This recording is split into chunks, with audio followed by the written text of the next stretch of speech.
Welcome to another episode of PCTV. I'm Nazar Rashid. And I'm Jared Kanak. And today we're going to be talking about a few things with your computer. First of all, we're going to look at some common acronyms that are used in the components and on the web to demystify that. And we're going to look at some keyboard shortcuts and ease of use features that you may not know about with your computer. And then later on in the episode, we'll go over how to set up your own backup and restore schedule so that you can save your data, as well as setting up a system restore point to make sure that we keep your data safe.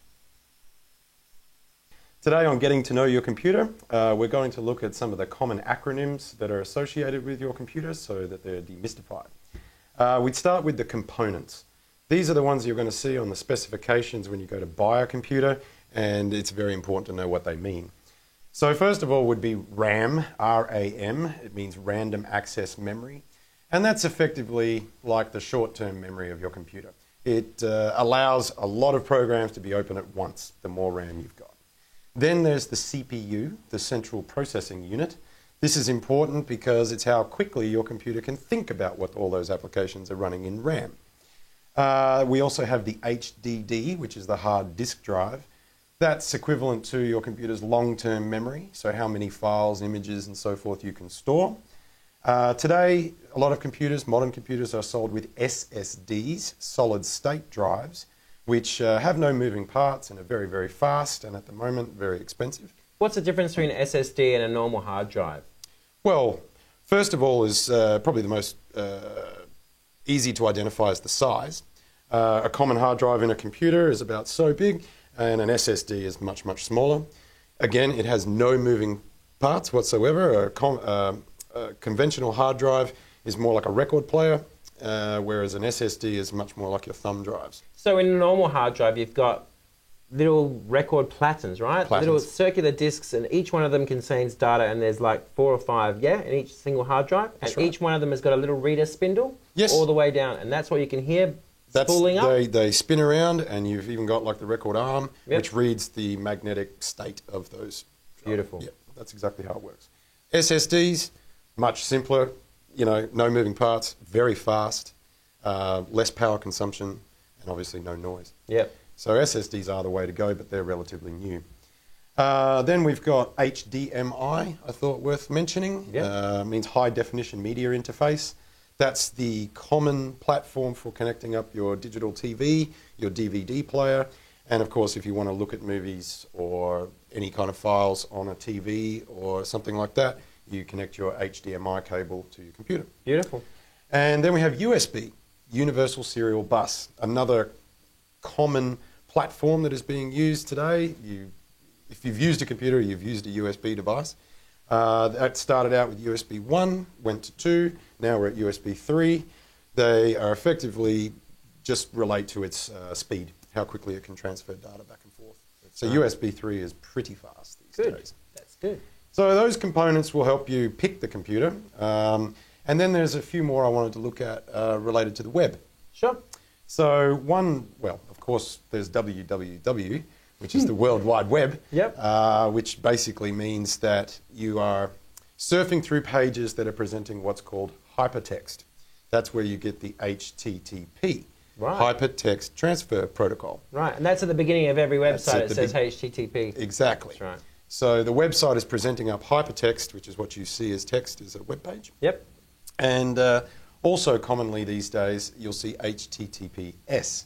Right? Yes. HTTPS is secure, right? It'll, in Windows 7, generally turn green, and you'll generally see these with secure sites like banking websites or something that requires a username and password. It's got a little padlock in the taskbar down the bottom, as well as in the URL bar across the top. That's right. With HTTPS, I just wanted to go on that what makes it secure is the exchange of certificates, or what are called... Security certificates. Yes, that's right.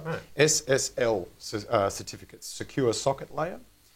Basically, when you log on to a secure website, it validates a digital certificate or a signature, if it were, with the company or whoever hosts that website. So a banking website, they purchase a unique certificate, and your computer validates that certificate to know that that is the genuine website for that And it bank. just ensures privacy when you're on that page Yeah. or that website, correct? That's right. That's right.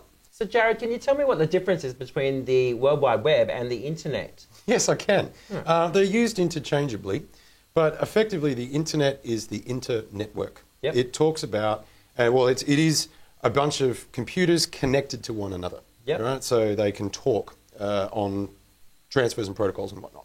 Yep. The World Wide Web is a series of web pages that are indexed by search engines Right. that allow you to find information. Right. So while we say, yeah, I found it on the internet is the hardware base that the web is built upon. Right. So it's like a foundation. That's right. Hardware versus software, or Yeah. something a bit more ephemeral. Well, that's good. So now explain a little bit deeper about differences between networks, like LANs, WANs. Okay. Well, the LAN is the common one. That Yeah. means the local area network.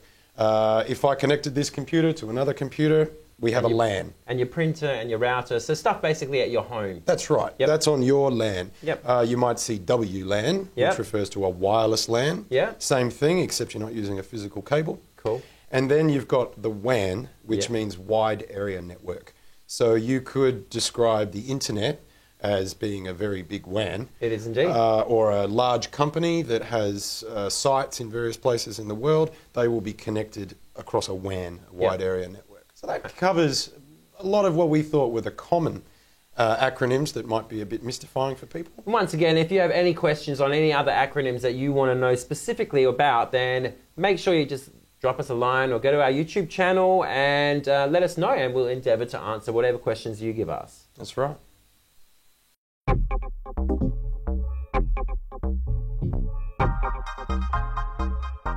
And today on Indispensables, we're going to show you some keyboard shortcuts and other ease of use features that can speed up the use of your computer and make things generally easier. Great. Yeah.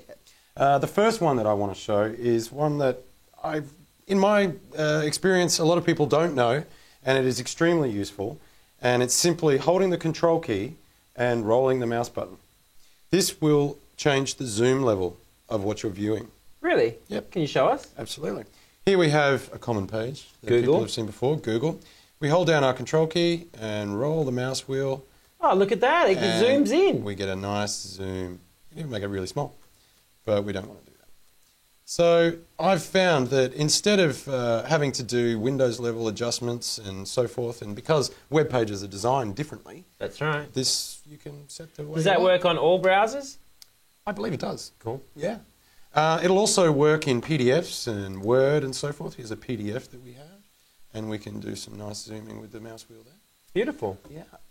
So not really a keyboard shortcut, but certainly a useful Very feature. useful shortcut. Nonetheless, I think that's going to come in handy for a lot of our viewers. Another one that I use a lot, or a sequence of 3, is copy, paste, and cut. All right. So when you're copying something from a document, you want to paste it into another document? That's right.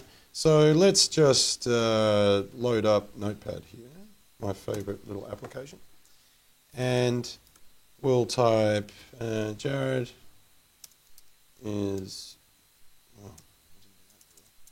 Oh, Jared is doing something.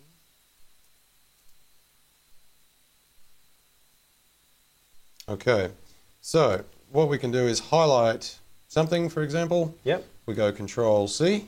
Yep. Maybe go down to a new line here, and then we hit Control V. Oh, pasted it again. See, And actually, again.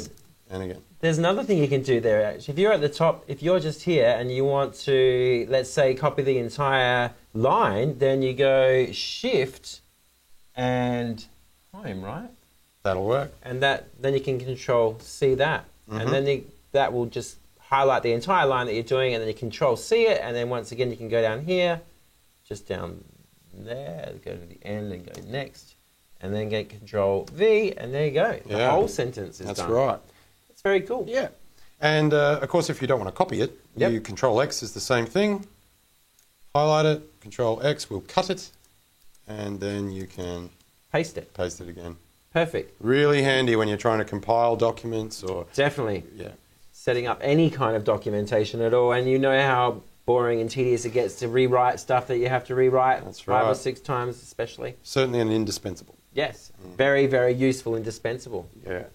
Another one, Yep. which is pretty good, it's been around in all versions of Windows, but it's nice in Windows 7, is Alt-Tab, which lets you scroll and move between your open windows. Open windows that are on your desktop. So as you can see down the bottom, we've got a few windows that are open. Got a few here. If you roll over them, then you'll see that they're there. We've there they got go. And so if Internet you want to go Explorer. between each of them, how would you do that? Well, if you didn't want to use this method here, you can just hold down Alt and then tab your way through them. Ah, So wherever you stop, is where it pops it'll up. pick it up. That's brilliant. I love that. Very handy. So there's just a few ease of use functions and shortcuts that you can use. Certainly not all of them. There's a lot, aren't there? There are many, many more. And what we will do is we'll put up a list of 100 of the most commonly used keyboard shortcuts onto our YouTube channel so that you can download the document and get to know and use them. Sounds good.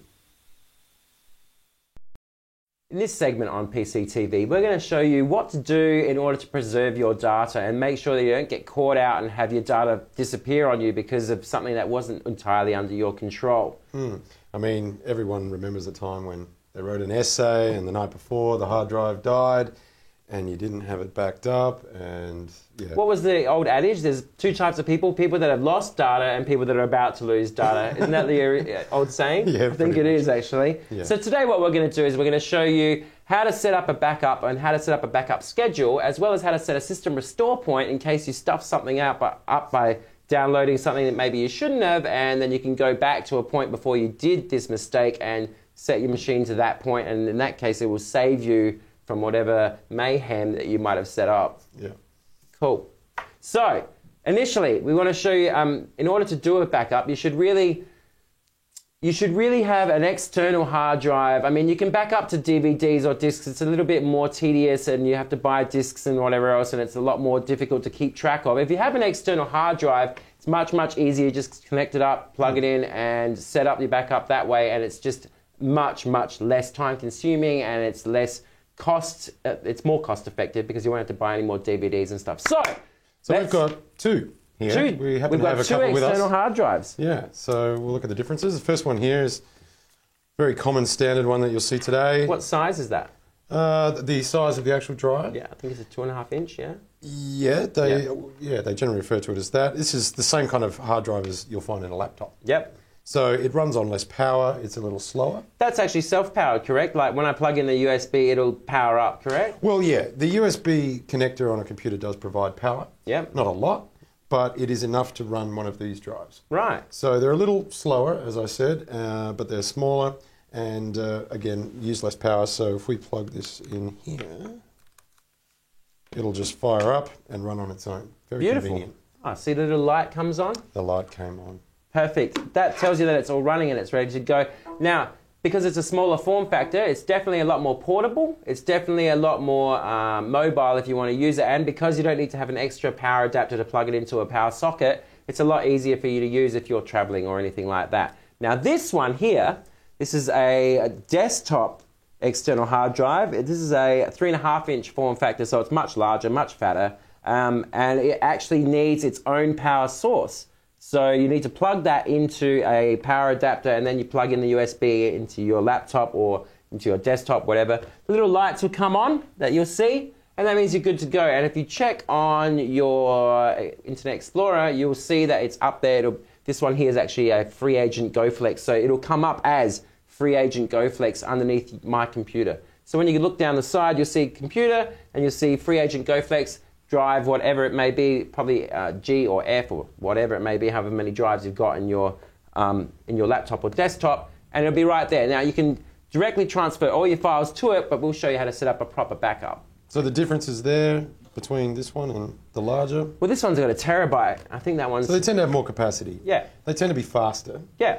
And they tend Oh yeah, to this one spindles at 7,200 RPM, so it's much faster this than that would be one. a 54, I Yep. think. That's mainly because traditionally they used to have the fastest spinning spindles that they could get in order to get you access to your hard drives as fast as they could possibly do it. Nowadays, in order to conserve power, they'll make them spindle down to about 5,400 RPM instead of 7,200. So it's a little bit slower, but it saves you power. These tend to be for the same capacity a little more expensive too. Yeah, that's very true. You'd pay a few more dollars for a 1 terabyte version of this as compared to a terabyte. And the premium that you're paying is basically for the portability of the fact that you don't need to power it externally as well. Okay. Okay. So now that we've got both drives in here. Then we should think about setting up a system backup. So initially what we do is we go to the Start button down here, and then we go to the Control panel, and we look for, once you look into your settings and stuff. Now remember, people will have them set up in categories. So what we do immediately is we change from category into large icons so they can more easily see what we're doing. We go into Backup and Restore, which is like the first one on the third list. Click that. And it will take us straight away to the backup and restore your files. Now on this computer there hasn't been a backup set, so we can start by setting the backup, and as you can see there's a little button here that says set your backup. So just click on that. It'll take you into a wizard. What's a wizard?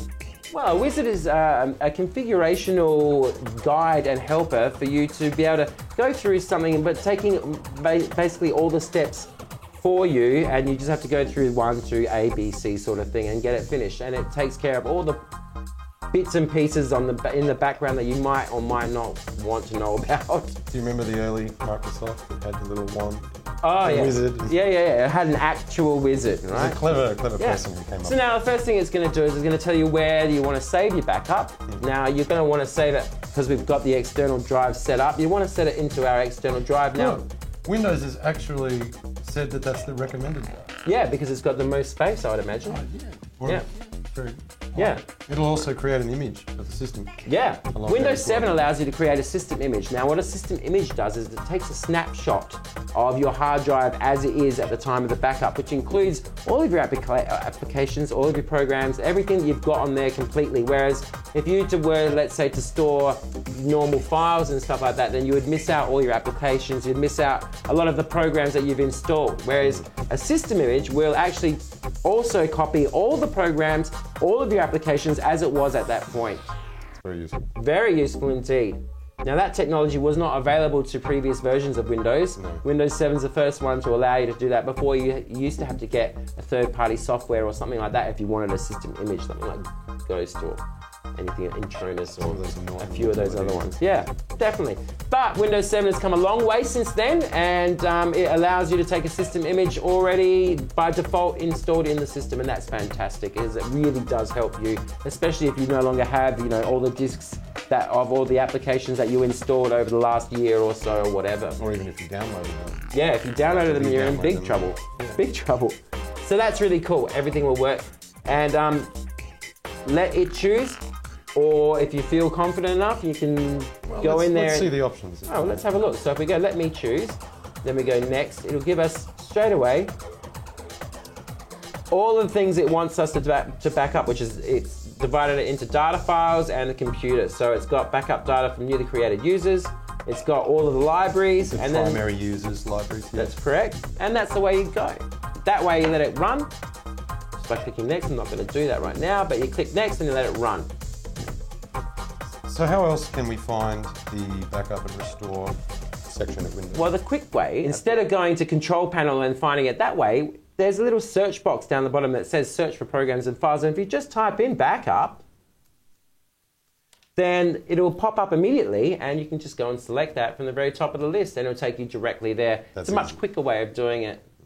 Definitely. Very good. Now, the second thing we want to show you about saving your data is setting up a system restore point on your computer. Now, this is important, as I said before, because then if you were to download a program which wasn't compatible with the settings on your computer, or maybe was malicious, or maybe caused some damage or whatever, anything like that, then what you can do is you can go back a little bit to before you did this and make the computer start from that point. Now, that's called a system restore point. So what you do is you go straight into the start button down the bottom. This time we'll do it the quick way, so we'll just go straight into the search box at the bottom and we type in system restore. It'll pop up at the very top, so we just go in there. It'll come up saying restore system files and settings. Now, this computer hasn't had a system restore point set onto it, So we'll definitely do that now. And what that'll mean is that, like I said, if he downloads any kind of malicious software or any kind of application that isn't compatible with his current settings or anything like that and gives him a blue screen of death, then we can go back to before that point and set the computer from there, and then whatever he put on after that point won't be there anymore. But remember, there's a caveat to that. All data that you've put onto the computer from after that system restore point will also be gone. It's a snapshot. It might be worth noting that this is very useful for the installation of driver updates, which are definitely a common thing. Yep. You'll get your video card saying new drivers, you'll say your Right, sound new card. drivers, That's right. and sometimes they can break a computer. Yeah, this is very true. So if it actually prevents Windows from launching again, you usually get that startup screen that can say recover from system restore point. That's right. If you haven't done this, you can't restore. Right, so that's exactly right, and you need to restore it because, believe me, I've had so many people come to me across so long telling me I've got some sort of malware on my computer, I've got a virus that I've downloaded, I can't get into my box, I can't do anything anymore, and I always go back, the first line of defense is to go back to a system restore point before he did that and see if we can't just undo it the quickest possible way. Okay, so you go to System Restore, just click Next, and it sets up a restore point. It'll actually tell you, it'll give you a point where it thinks that it wants you to update. Now this one's restoring up to a critical update from Windows Update. Yes. So we'd go yes, and we hit Next, and it would set the restore point from there. And that's that. That's PCTV for this week. Thanks for joining us. Of course, and any time, if you need further information on anything that we've covered or have any out-of-the-blue questions, just drop us a line. Go to our YouTube channel. And we'll endeavour to help you out. Thanks very much. Thank you.